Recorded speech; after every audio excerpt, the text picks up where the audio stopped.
I'm Glenn McGuinness, and this is Outburst. This week, does Canada need a Governor-General?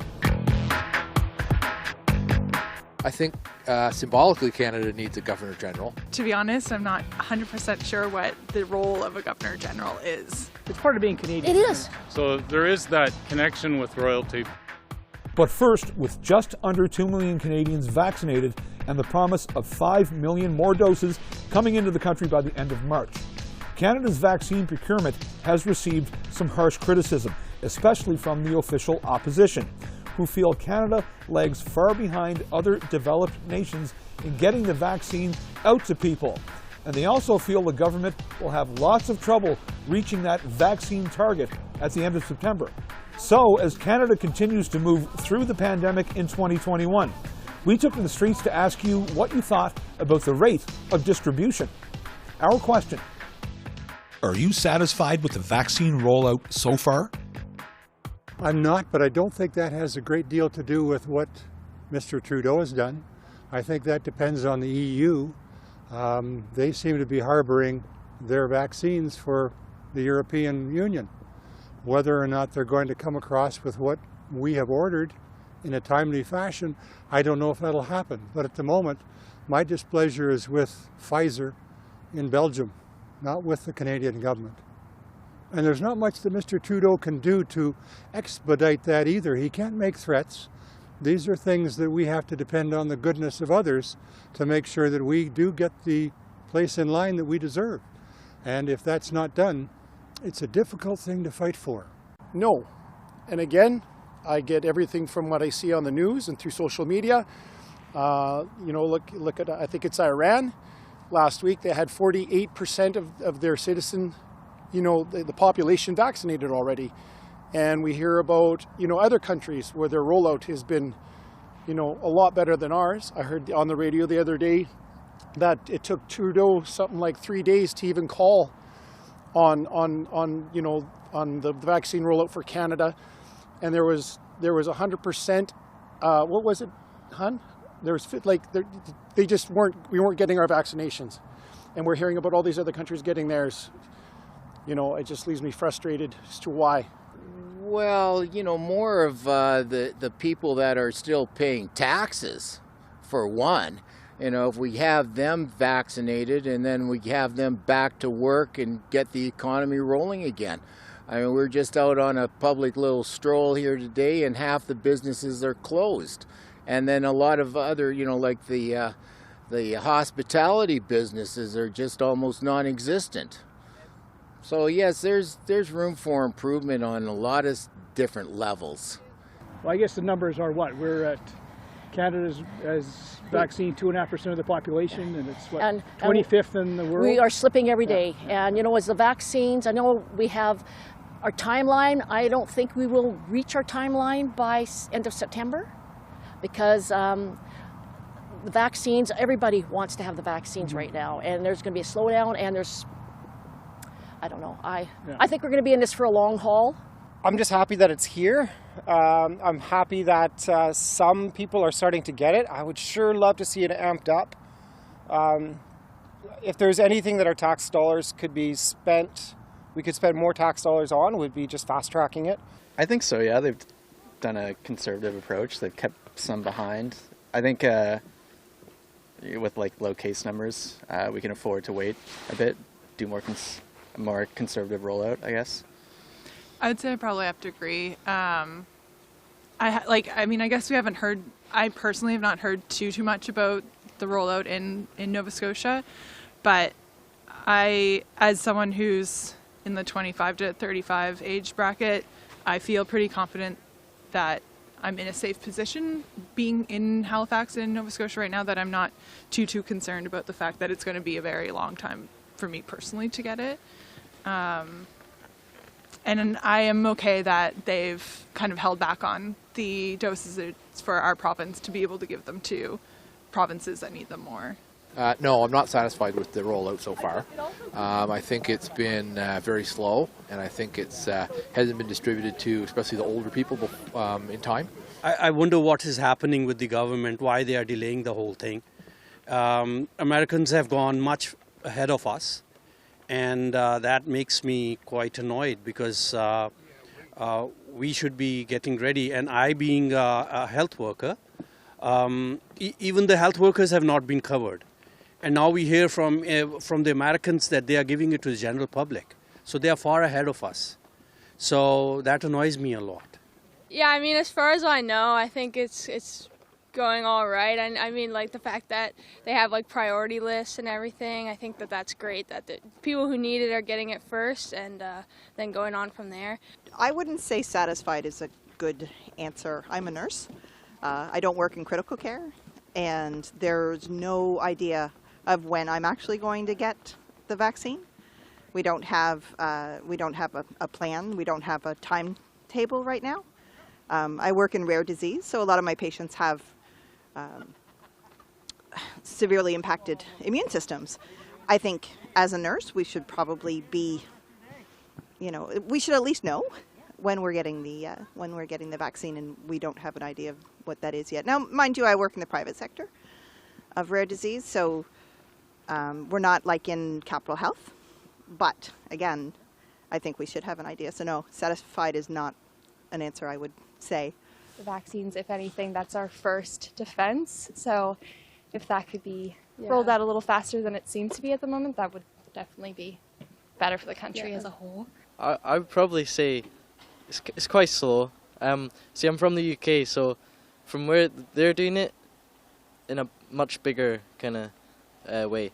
So they're getting it out like millions like a week, I think it's quite slow around the rest of the world though. They could speed it up a little bit, but overall it's okay. My granny's got it and she says it's quite good. So it started off really well, the rollout of the vaccine, and now things have sort of slowed down, and it's a little worrisome for people like us where we might not get it as being the last people to get the vaccine, probably just based off our demographic. Maybe be another year till then. Yeah, I agree with that. My mom works in healthcare, and I know that they've had a shortage with that, so she's still on the waiting list to get it, but hopefully soon. After what many would consider a tumultuous 4 years with our neighbors to the south, Prime Minister Justin Trudeau and President Joe Biden finally got together, albeit virtually, to reaffirm the long-standing friendship shared by our two nations. It was Biden's first bilateral meeting with a foreign leader since taking office in January. But all compliments aside, there's still much to be ironed out between our two nations, from the cancellation of the Keystone Pipeline to Biden's executive order to Buy American. Do you think Canada in the coming months and years will have a little bit more wiggle room when negotiating with our American friends? Our question. Are you more optimistic about Canada-U.S. relations? Well, I would say we're more optimistic because President Trump was very irrational. I mean, he favored the enemies, American nations like North Korea and Russia. He was more friendly with them than he was with the traditional allies in Canada and Mexico, Germany, all these. And he was. Some of his trade things he did was just, slap tariffs on steel and aluminum, and the lumber tariff is ongoing for forever, and it was just irrational. And some of the things he did about, that Peter Navarro, whatever his name was, said there was a special place in hell for a guy like Trudeau and everything. It was just not professional. Now, it's not going to be all roses. I mean, the U.S. is in trouble too, so, and really they're going to look after themselves first. But, which needs to be. It needs to be. Yeah. But I think it's more of a rational or normal relationship. Yeah. I think we'll be more friendlier. Yeah. But like I says, we're two different countries, and our laws are different. But I think they won't have this animosity and this irrational behavior. And I think it'll just be like, it normally is. You can get along. You need to get along. They're our neighbors. And I hope relations between Canada and the United States become stronger, because basically we are on the same North American continent as them, and a stronger partnership there would benefit both countries? Oh, because of Biden, yes. But unfortunately, some of the things that he has done have already kind of affected the Alberta people, and that's disappointing, but I'm not against him having done that. So, in my opinion, I think I think it's good. And I don't think that Trudeau's very concerned about whether or not that pipeline went through anyway. So. Yes, I am. I'm really hoping that our trade will start clicking again pretty quick. I would love to see tourism come back. I think with what's happening down south and their plan of, I think it was like 100 million vaccinations or something like that, they plan to roll out. Once that starts going through, I'm hoping that Canada gets kicked in the butt and we just start pumping out the vax as well so we can get tourists back up here again. We need that money. We need that cross-border passage opened up again for everybody. I know for myself, my wife, we'd love to get out of here for a little bit and go for a little trip down south. It'd be great. So we do miss our neighbors. We'd like to see that those borders open up again. We'd absolutely love that. No, I don't project anything good is going to come out of this new government that is in the United States today. I think, I don't know. To be honest, I'm just going to wait and see, but I don't have high hope. I think our relationship with America was better with Trump. I don't think Trudeau liked Biden, what's his name, Trump, much. So I think he likes Biden more. So hopefully there's going to be more conversation between the both countries. Hopefully it'll get better communication. I'm buoyed for the future as far as the United States is concerned. Mind you, there are a couple of things. We do have a pipeline that we'd like to get built. Aren't going to be able to do that now, but I'm sure that'll be overridden by a number of other things that Mr. Biden and Mr. Trudeau will get together on and make it a better alliance than it has been for the last 4 years. I absolutely am. I think President Biden will do a good job connecting with Canada. I think things have already started off a little bit better. I like what he's doing down there. Mm-hmm. Yeah. I agree. I think maybe his plan aligns better with what we're doing here, and hopefully we can work together to make good stuff happen. I don't know. Yeah. Biden seems to have a good, just a good strategy. I think he is a good president to reach across the aisle, and I think his diplomatic relations, his diplomatic strategy is going to be better than Trump. Trump was very America first, and America alone is how it ended up seeming. And I just feel like Biden's going to be a little more diplomatically solid, diplomatically smooth, I guess. Yeah, absolutely. I think that Justin Trudeau's political style is much more in line with Biden, so I think that lines up pretty well, in my opinion. I hope so.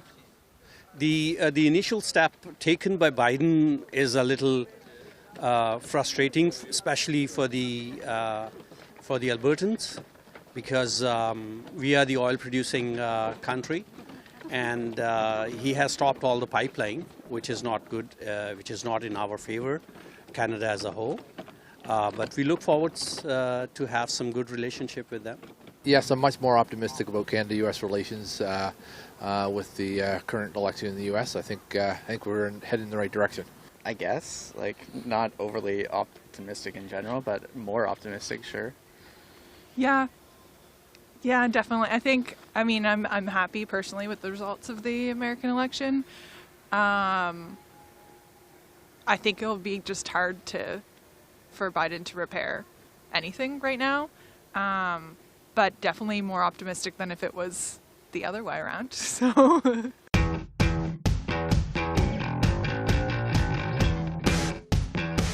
When did O Canada officially become our national anthem?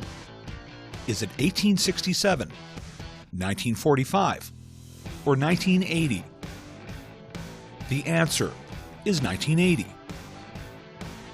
Although the first performance of the song took place on June 24, 1880, O Canada did not officially become Canada's national anthem until 1980, when Parliament passed the National Anthem Act.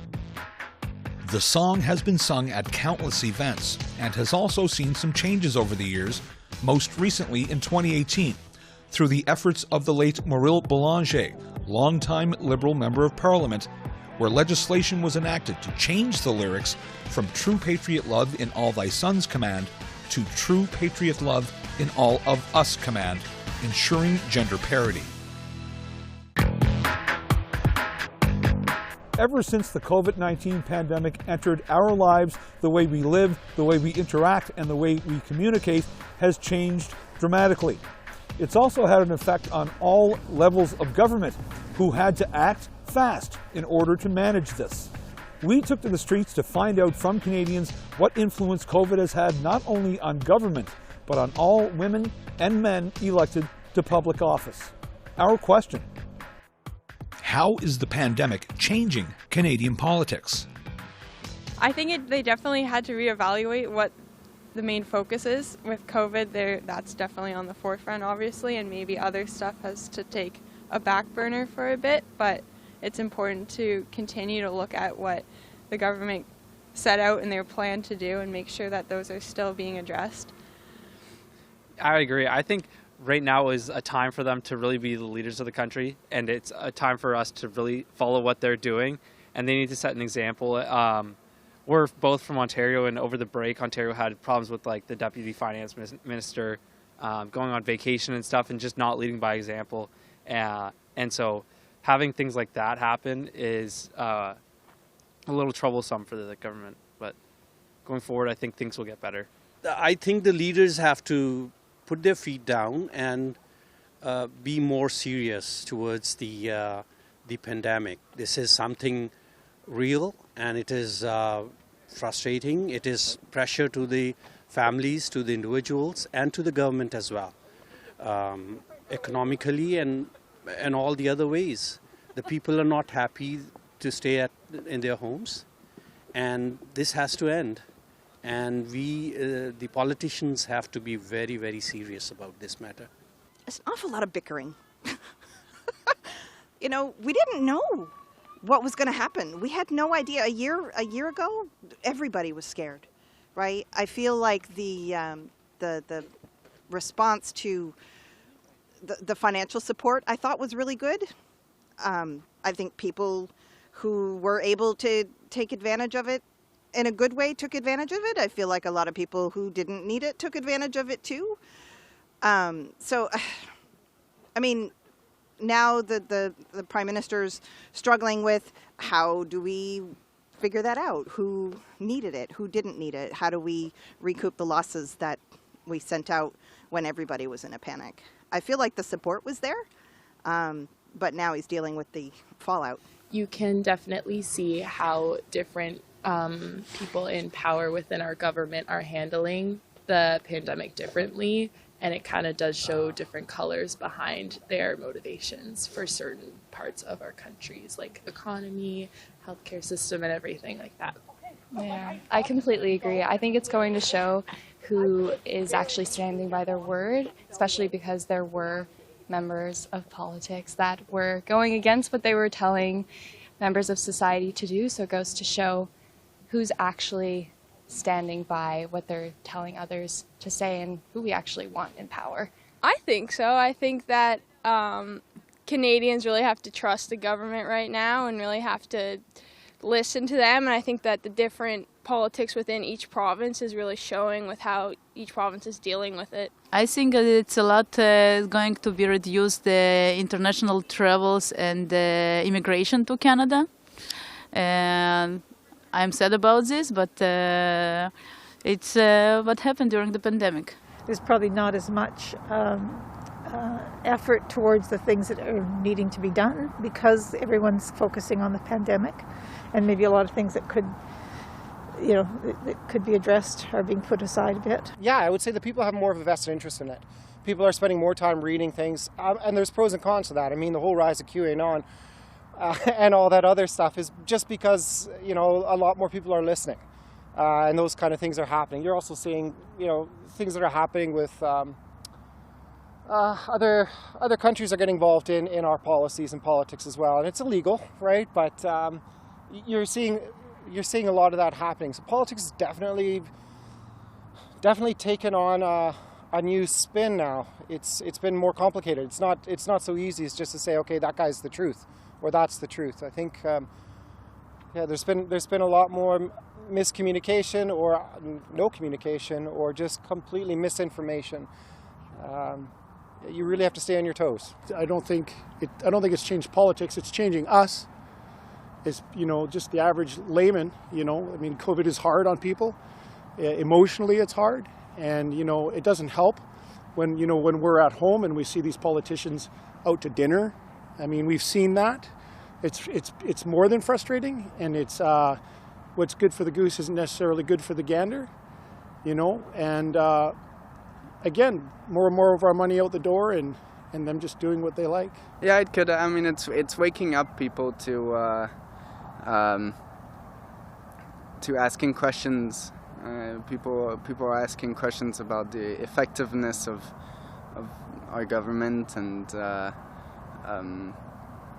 the effectiveness of the government's capacity to respond to such a situation. I think probably it's an overriding issue. I think COVID is overriding everything. So there are a lot of things that aren't being dealt with that would be normally dealt with if we weren't so absorbed with keeping Canadians alive and keeping Canadians, their livelihood going.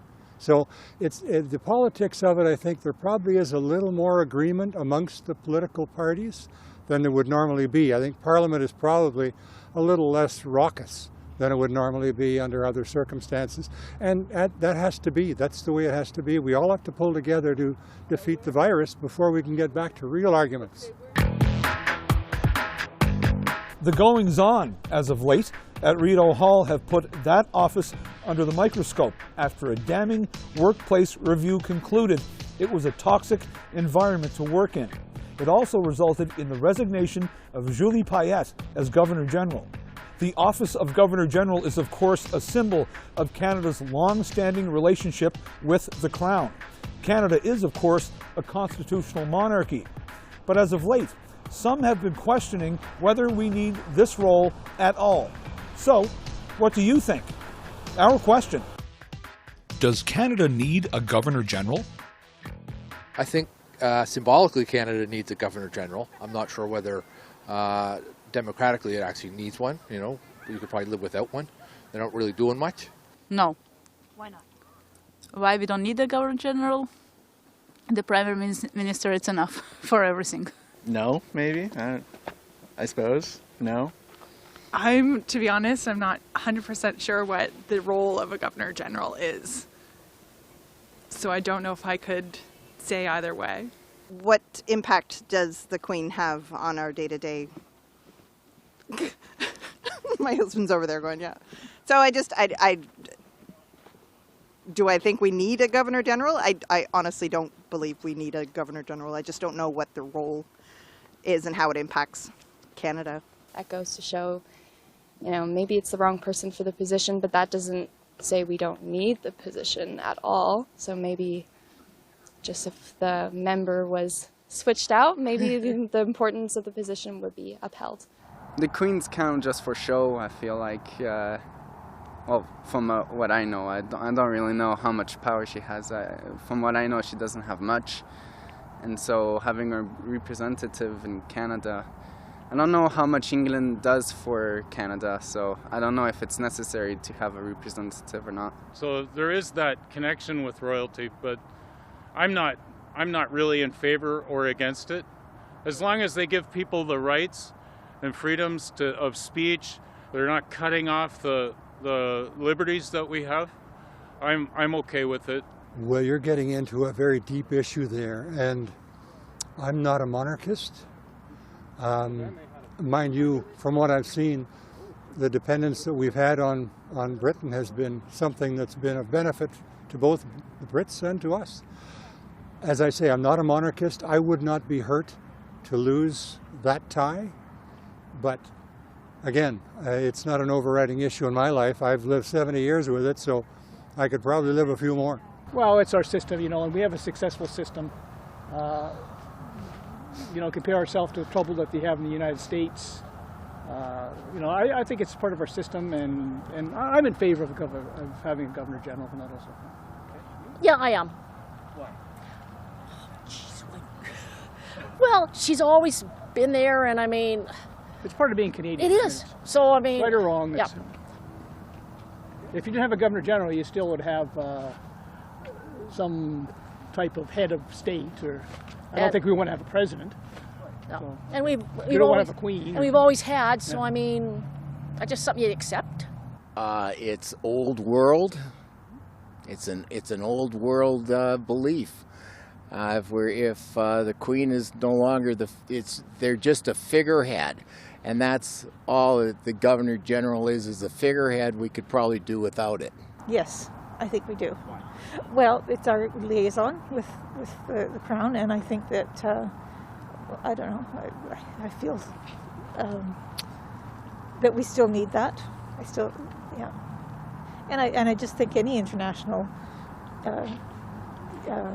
liaisons or whatever are helpful to us. I'd say no. I think we're well past that. If it's a connection to the monarchy, well, what is the monarchy today? What influence does it have on Canadians? I don't think it's money that could go elsewhere where it's needed. People need to eat. There's a lot of people that don't have housing right now because the housing is out of reach for common folk. So there's people that need home, people that need food. All that money going to the Governor General for the Queen as a representative of the Queen, it's time to change the chapter. It's a new chapter. That's old. I mean, again, look down south, democracy is a very fragile thing. I think anything we can do to safeguard it, not necessarily the role of a Governor General. I'm not suggesting that. I'm just saying that having extra things like checks and balances, we have to be careful. We have to protect what we have. Whether that's the Governor General or something else, I'm not too sure. I'm not missing having one at the moment. So no, I don't. Yeah, I suppose in some cases, yes, but it's probably pretty rare that we actually need one. Yeah. You think it's just a ceremonial position? I think for the most part, yes. Yeah. Just a hangover from 100 years ago. It's a long hangover. Thanks for watching this episode of Outburst on the Cable Public Affairs channel. I'm Glenn McGuinness. If you have any comments about this show or any other show, you can find us on social media. You can also find us on our website at www.cpac.ca. It's your turn to speak up, and we're listening.